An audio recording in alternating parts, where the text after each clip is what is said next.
जी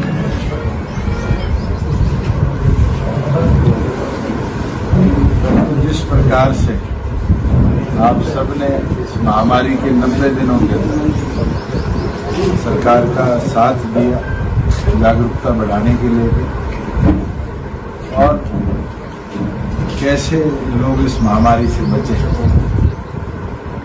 उसके लिए आप सबका आभार प्रकट करता हूँ कि पत्रकार साथी ने अपनी जिम्मेवारी को बड़ी निष्ठा से निभाया। और जहाँ कोई जागरूकता बढ़ाने की जरूरत थी, कहीं कोई चेंजेस करने की जरूरत थी, निरंतर आप और धीरे धीरे जैसे अनलॉक आया है, नंबर ऑफ केसेस जरूर बढ़ेगी। अगर हरियाणा प्रदेश के अंदर भारत में तीसरे सबसे ज्यादा नंबर की टेस्टिंग हमारी सरकार ने की और रिकवरी रेट भी पूरे देश के अंदर वन ऑफ द बेस्ट अगर कहीं है तो हमारे मेडिकल स्टाफ की बदौलत हरियाणा में है। सीरियस कंसर्न जरूर सामने है कि इकोनॉमी को कैसे रिवाइव किया जाए, और उसके लिए हमने इंडस्ट्री लेवल पर स्पेशल डायरेक्टरेट बनाई 9 पॉइंट एजेंडा के ऊपर, चाहे काउंसलिंग की बात हो, चाहे प्रोजेक्ट डेवलपमेंट की बात हो, चाहे बैंक फाइनेंशियल की बात हो, एक एक एमएसएमई का सहयोग। और एक नई चीज जो केवल मात्र हरियाणा ने शुरू की, हमने 22 के 22 जिलों में एक एक नोडल अफसर डीआईसी के अंडर लगाया है, जो केवल मात्र आत्मनिर्भर भारत स्कीम के माध्यम से जो फाइनेंशियल सपोर्ट एमएसएमई को एक्स्ट्रा मिलना है, उसको मॉनिटर कर उसको परस्यू करके इंडस्ट्री को दिलवाने का काम है। साथ में जो हमारे डेवलपमेंट वर्क्स थे, उनको भी पूरे स्केल पे दोबारा हमने शुरू करने का काम किया है, चाहे वो सड़क के हो, चाहे बिल्डिंग्स के हो, चाहे हमारे मेडिकल हॉस्पिटल के बनाने की बात हो। जिस प्रकार से आज मेडिकल इंफ्रास्ट्रक्चर को अपलिफ्ट करने की बात है, हमारी प्रायोरिटी रहेगी कि डिस्ट्रिक्ट हेडक्वार्टर ही नहीं, ब्लॉक स्तर पर जैसे हमने बसों पर 450 बसों पर मेडिकल यूनिट्स बनाकर गांव दर गांव भेजे हैं, उस तरह के मोबाइल यूनिट्स को और एक्टिव करने का काम है। एक जरूर बारी बारी इस बेमौसम बारिश की वजह से सेटबैक एग्रीकल्चर सेक्टर में आता रहा है। मुझे आज ही पता चला कि टोहाना के अंदर भी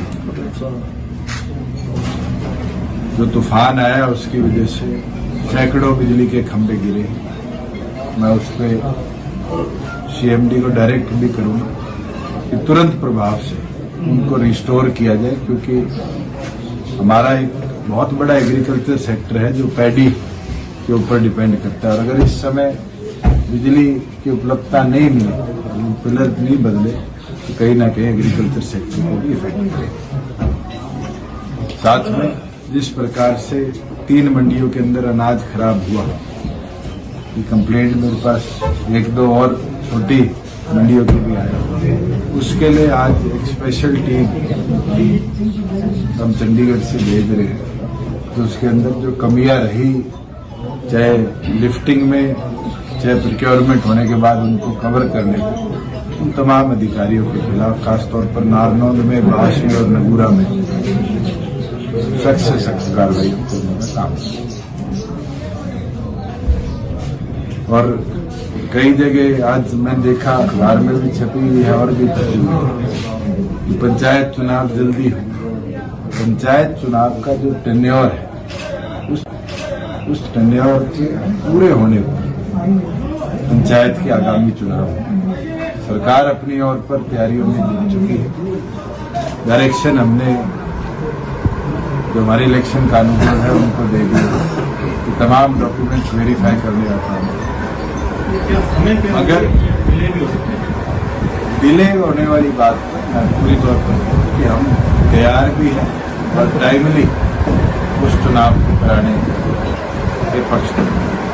अगर कोरोना बढ़ता है और बिहार के चुनाव डिले होते हैं तो वो समय पे कॉल ली जाएगी, मगर प्रिपेयर्डनेस के तौर पर डिपार्टमेंट अपनी कार्रवाई पूरी गति से आगे।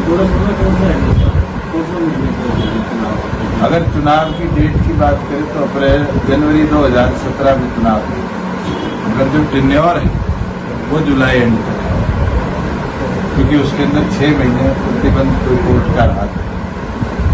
टेक्निकली एडी से उसको ओपिनियन नहीं करना, जो भी तिथि बने उस तिथि को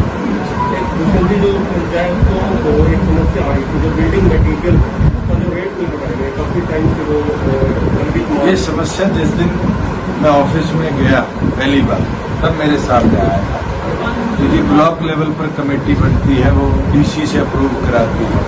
उसके लिए हमने पूरे हरियाणा में कॉस्ट जाता है तो कमिश्नर्स को आदेश दिए गए हैं कि ब्लॉक्स के रेट लेकर पूरे डिस्ट्रिक्ट का एक सिमिलर रेट इसके अंदर बनाया जाए, जिसमें ये पैरिटी ना हो कि एक जगह सस्ता मटीरियल लग गया दुष्यंत जी, एक निजी अखबार में दिए इंटरव्यू ओम प्रकाश चौटाला जी ने ये कहा कि जो परिवार टूटा उसका बीच का जो रोड़ा था मुख्यमंत्री पद का था, और दुष्यंत और अजय जी माने नहीं। उनके ऊपर मैं ना तो इतिहास में पहले कभी टिप्पणी करी ना आज। डॉक्टर अजय सिंह चौटाला जी ने परसों बड़े साफ शब्दों में उस चीज का जवाब दे दिया। आपने कहा कि सरकार ने अपनी कोशिशें शुरू कर दी है पंचायत चुनाव के लिए, गठबंधन के दोनों दलों ने आपसी समन्वय शुरू कर दिया है, बैठकें वगैरह। ऐतिहासिक तौर पर जितना मुझे याद है, पंचायत चुनाव कभी हरियाणा में तो सिंबल पर लड़े नहीं। मुझे लगता है इसमें गठबंधन की चर्चा ना करें तो मैं तो ओपन गेम रहेगा। जब सिंबल पे चुनाव नहीं लड़ा जाएगा तो कोई गाँव में लड़ना चाहता है। मैं तो कहता हूँ आपके माध्यम से, जिसने चुनाव लड़ना है कोरोना की महामारी में दान करना शुरू करो, गाँव की सफाई कराओ, मास्क बांटो, अपने आप लोग आपका ध्यान भी बढ़ाएंगे और आगे काम करो। बड़ौदा उपचुनाव को लेकर इस तरह से पार्टी पहले क्लियर कर चुके, दोनों मिलकर इतनी मजबूती से सरकार चला रहे हैं, आगामी चुनाव लड़ेंगे भी और बड़ौदा के जन को 15 साल बाद दोबारा जीतने का भी काम करेंगे। राम कुमार गौतम जी पिछले काफी दिनों से नाराज चल रहे हैं, पिछले दिनों का सवाल करके नार्मल में जवाब दिया है, इसमें कितनी बार जवाब मैं किसी को ठा के तो मैं आते भी नहीं जी। आप नारनौल गए थे या किसी को मैं घर से तो ठा के ला नहीं सकता, आगे चंडीगढ़ नहीं लेंगे ना जी, शायद वो तो आप उनसे पूछो। तो बड़ी स्पेसिफिकली क्लियर किया हमारे लिए। अनूप जी ने इस्तीफा भी दिया और संघर्ष की घड़ी में साथ खड़े हुए।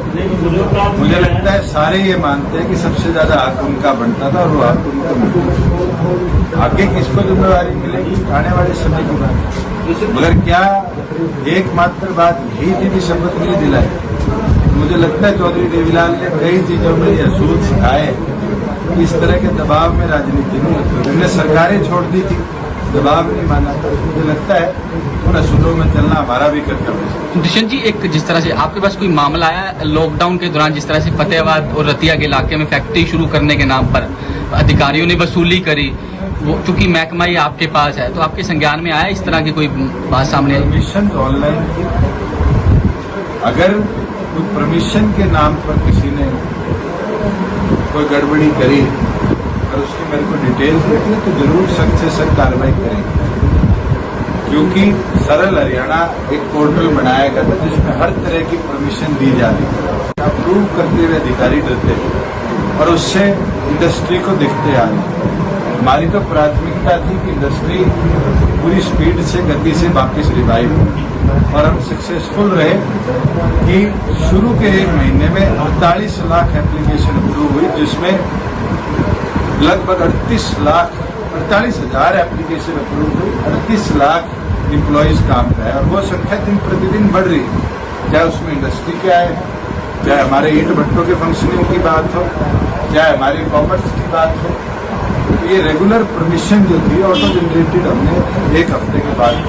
अगर कोई इस तरह की स्पेसिफिक डिटेल जिसके अंदर आपको लगता है कि कहीं कोई एविडेंस है गड़बड़ी का, मेरे को आप डाटा के साथ दीजिए, हम सख्त से सख्त कार्रवाई करेंगे। कंप्लेंट की वेट करेंगे इसमें। अब मैं आपके ओवरली के कार्रवाई करूँ, और कल उसके अंदर मेरे हाथ में कुछ ना हो, फिर तो मुझे लगता है कि सरकार के पास तो कंप्लेंट नहीं करेगा, मैं तो आपको कह रहा हूँ, आप पत्रकार हो, ये पत्रकारों को छाप दिया। पूरे दिन लगा रहता है खुफिया बंदी करने, इसको लगाओ निकाल के लाएंगे। मैं तो निकाल रहा है जी, वो आने को तैयार है, लेकिन आप गारंटी लो कि उनकी फैक्ट्रियां बंद नहीं होगी। मेरी जो अंदर खाते बात हुई, कहता हूँ कि अगर इस तरह की कोई डिस्टर्बेंसी हुई और उसके अंदर किसी गवर्नमेंट कमीशन एक ऑटोनोमस बॉडी है, हरियाणा सरकार सिर्फ उनकी नियुक्ति तक मॉनिटरिंग करे, अगर वो कोई कार्रवाई करे, उनकी पावर्स है तो वो उनके ऊपर एक्शन प्लान। आपने किसानों को पेंडिंग मामले में काफी रिलैक्सेशन दिलवा रही सरकार से। अब जब फसल आएगी तो पराली का मुद्दा फिर उछलेगा। पराली मैनेजमेंट के लिए सरकार पहले से कोई एक्शन प्लान लेके तैयार है? पिछली बार भी हरियाणा सरकार ने पराली खरीदी थी 100 रुपए क्विंटल के हिसाब से, और एनजीटी के अंदर इकलौता हरियाणा ही था जिसने लिखित में दिया था कि हम पराली को परचेज करेंगे, और हमने पानीपत के अंदर waste to energy plant establish करना शुरू कर दिया।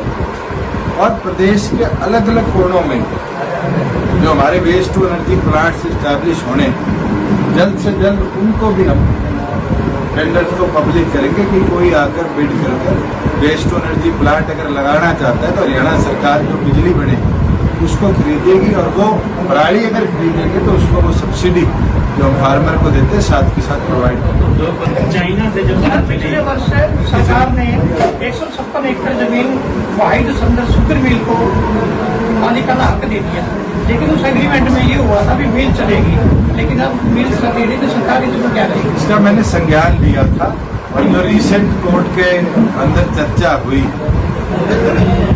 मैं पॉजिटिव हूँ कि वो सारी जमीन हरियाणा सरकार वापस लेगी और वहाँ पर कहीं ना कहीं इंडस्ट्री को डाइवर्ट करने का काम लगा चुके हैं।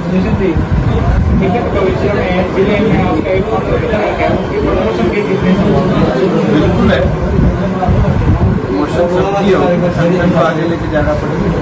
कब तक विस्तार की संभावना? पहले कोरोना से तो लड़ चलो शिफ्ट होगी इंडस्ट्री। हाँ, क्या कोई हरियाणा में भी अप्रोच? ये हमारे पास एक कंपनी है जो एक जापानीज कंपनी ने ओवरटेक करी, वो सोना के अंदर बड़ा बैटरी का प्लांट लगाएगी जिसकी मूल इन्वेस्टमेंट 7,500 करोड़ की है। क्या नाम बताया? JBL है, पहले वो ATL हुआ जापानीज कंपनी है। जो उनके अधिकारी हमारे पास आया उन्हें यही कंपनी है, जो उनके अधिकारी हमारे पास आया उन्हें यही हमें सूचित किया है कि लगभग 11 से 15,000 के बीच में लोगों को एम्प्लॉयमेंट मिलेगी, और 170 एकड़ के अंदर इंडिया का सबसे बड़ा लिथियम बैटरी का प्लांट है। खरखोदा शराब मामले में SIT ने आबकारी के इंस्पेक्टर को गिरफ्तार कर लिया। कोई आपके पास कोई नई अपडेट हो इस मामले में सर, कब तक पूरी जाएगी? SIT का काम है, ना तो मेरा काम है ना होम डिपार्टमेंट का काम है। SIT अपने हिसाब से कार्रवाई करेगी, रिपोर्ट देगी, उसमें एक्शन लेगी। पहली चीज तो आपको बता दूं कि कोई भी ई टेंडरिंग को लेकर 1 लाख रुपए का आदेश पंचायती राज विभाग द्वारा जारी नहीं किया। एक DDPO द्वारा महेंद्रगढ़ के अंदर बिना हेड ऑफिस के आदेश के एक नोटिस निकाला गया कि 1 लाख से ऊपर ई टेंडरिंग होगी, जो अगले दिन ही स्थगित कर दिया गया था, और उसके खिलाफ कार्रवाई शुरू कर दी गई है। बिना किसी आदेश उसने अपने अधिकार की गलत इस्तेमाल किया है, उसके खिलाफ